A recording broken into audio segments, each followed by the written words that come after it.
Ini adalah ikan lemuru segar yang jadi bahan baku pembuat ikan sarden kaleng. Wah, idolanya kita semua nih.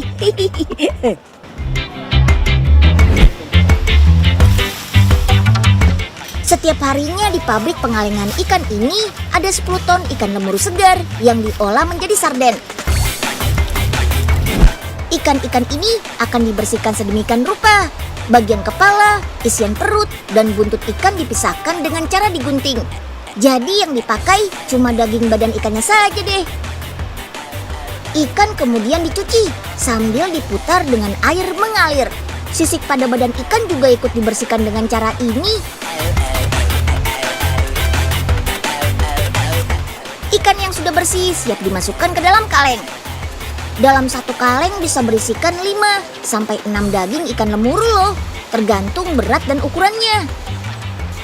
Nah, masuk ke proses pemasakan dengan cara di steam atau diberi uap panas kayak dikukus gitu deh. Dengan cara seperti ini daging ikan bisa matang dan terbebas dari mikroorganisme. Kalau ikan sudah matang, air dalam kaleng kita tiriskan ya. Air perlu dikeluarkan biar tidak merusak tekstur dan memunculkan rasa amis di daging si ikan. Oke deh, kaleng siap diberi isian bumbu berupa siraman saus tomat. Saus tomat untuk ikan sarden kaleng ini diracik sendiri dengan bahan berkualitas tanpa tambahan MSG. Proses pengisian saus juga nggak boleh asal, sambil ditekan untuk memastikan tidak ada udara yang terperangkap. Kalau ada udara dalam kaleng, ikan sardennya bakal nggak awet. Proses pengalengan ini menjadi bagian yang penting. Tanpa bahan pengawet, ikan sarden kalengan bisa tahan sampai 3 tahun. Wah, pas banget kan buat jaga-jaga kalau ada bencana. Belum selesai ya, masih ada tahap sterilisasi.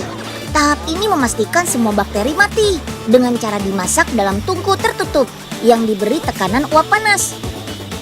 Mirip di presto gitu deh. Makanya daging ikan sarden bisa empuk banget. Terus tulangnya juga nggak berasa. Dalam satu kaleng ikan sarden ini mengandung omega 3 yang bagus untuk jantung, protein, kalsium, dan juga vitamin penting yang berguna sebagai antioksidan tubuh. Bahan juga menjadi pelengkap wajib es campur nih. Biasanya bisa berupa kolang kaling, blewah, alpukat, nangka, melon, dan nanas. Makanya kadang rasa es campur bervariasi, tergantung campuran isiannya. Ada yang manis dan ada yang sedikit asam. Nah, kalau sulit mendapatkan buah-buahan segar, biasanya buah-buahan kaleng yang praktis jadi pilihannya nih. Tenang. Meski dikemas dalam kaleng, nanas-nanas ini berasal dari 2000 ton nanas segar yang dibudidayakan di Desa Terbanggi Besar, Lampung Tengah. Jenis nanas yang dikalengkan adalah semut kayen. Nanas jenis ini sangat disukai konsumen nanas kaleng dunia loh, karena mengandung banyak air dan rasanya agak masam. Oh iya, rata-rata berat satu buah nanas sekitar 2 kg. Wih, dengan bantuan ban berjalan, nanasnya langsung tertampung di dalam kotak besi yang ada di atas truk panen. Melalui ban berjalan ini, nanas siap kita cuci. Yap, pencucian nanas menggunakan semprotan bertekanan tinggi. Cuci nanas sebanyak 2 kali agar semua kotoran hilang, nanas pun jadi bersih. Sekarang nanas-nanas akan melewati mesin sortir nih. Sortir nanas berdasarkan ukuran. Ada 5 ukuran dari kecil sampai besar. Setiap ukuran akan jatuh ke ban berjalan yang berbeda. Nah, lanjut. Kulit nanas bakal dikupas nih. Sementara irisan daging buahnya masuk ke dalam kaleng seperti ini. Sekarang tahap pemberian sirup ke dalam kaleng berisi nanas. Lalu masuk ke mesin penutup kaleng deh. Kandungan vitamin C pada daging buah nanas bisa meningkatkan daya tahan tubuh. Sedangkan kandungan enzim bromelain pada nanas berfungsi sebagai anti kanker. Mantap! Saatnya panen lidah buaya nih teman. Tapi bukan lidah dari binatang buaya beneran loh, melainkan tanaman lidah buaya. Tanaman jenis kaktus ini bisa dibuat menjadi minuman yang menyegarkan loh. Tidak hanya segar, tapi juga bergizi dan bermanfaat. Salah satunya jika rutin mengkonsumsinya, bermanfaat untuk kesehatan tubuh dan kulit kita.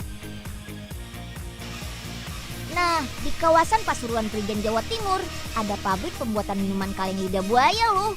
Ikut unyil yuk.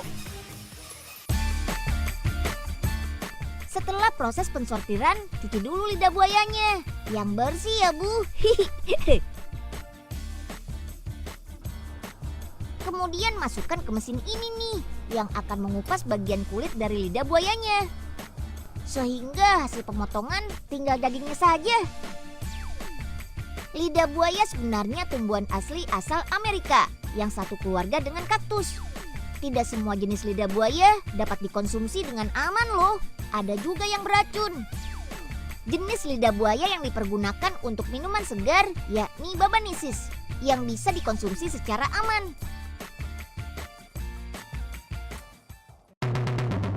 Ayo, potong dadu kecil, kemudian direndam sebanyak 3 kali. Rendaman ini berguna untuk menghilangkan lendir yang masih tersisa di daging lidah buayanya. Baru deh, siap dibuat menjadi minuman lidah buaya. Nah, kita uji dulu kualitas lidah buayanya. Harus sesuai dengan standar yang diberikan oleh pabrik ya. Kemudian lanjut ke proses produksi minuman. Tabung besar ini akan diisi dengan air, gula, dan perasa minuman. Nah, mesin mixing ini akan mencampur seluruh bahan baku cair yang sudah dibuat dengan kapasitas 6.000 liter. Suhunya 70 derajat Celcius. Baru akan difilter juga hasil mixing dengan alat filtrasi. Kemudian akan dicampur di proses pengisian dengan gel lidah buaya. Tuh lihat, ribuan kaleng sudah rapi berbaris. Yang rapi ya kaleng jalannya.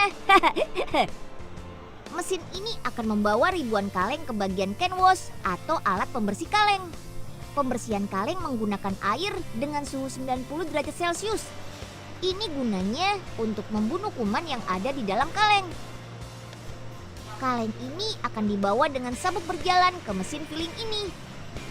Mesin ini mampu memproduksi sebanyak 216.000 kaleng setiap harinya.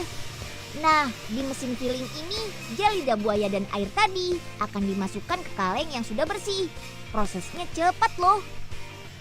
Di mesin ini juga, jika kaleng sudah terisi air dan gel lidah buaya, akan diberi cairan nitrogen. Tuh, jadi kelihatan panas ya, keluar asap. Tapi ini nggak panas loh. Malahan nitrogen cair ini dingin. Fungsinya untuk menghilangkan sisa oksigen di dalam kaleng, agar tidak terjadi pertumbuhan bakteri di dalamnya. Baru deh ditutup dengan tap can ini. Loh, kok pada jatuh ya? Oh iya, ini alat untuk mendeteksi jika ada kaleng yang tidak sesuai standar pabrik. Seperti jika kaleng rusak atau berat bersih kalengnya kurang. Selanjutnya proses sterilisasi atau yang biasa dikenal dengan istilah retut, dengan cara dikukus di dalam keranjang ini. Mesin besar ini mampu menampung 5.600 kaleng minuman untuk sekali retut. Nah, suhu yang dihasilkan di sini harus 121 derajat Celcius dan dipanaskan selama 20 menit.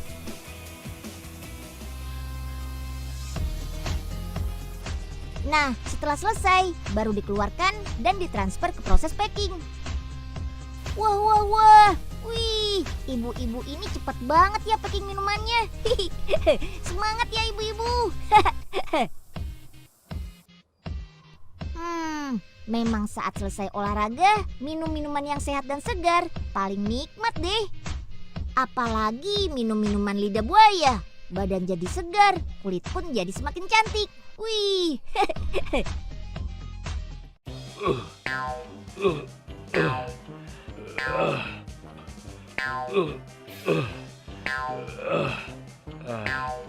Sabar. Bentar lagi Oga bakal jadi orang kaya nih. Waduh, bos Ogah lagi ngapain tuh? Gali lubang buat apaan sih? Mesti disamperin nih. Asik. Oga kaya.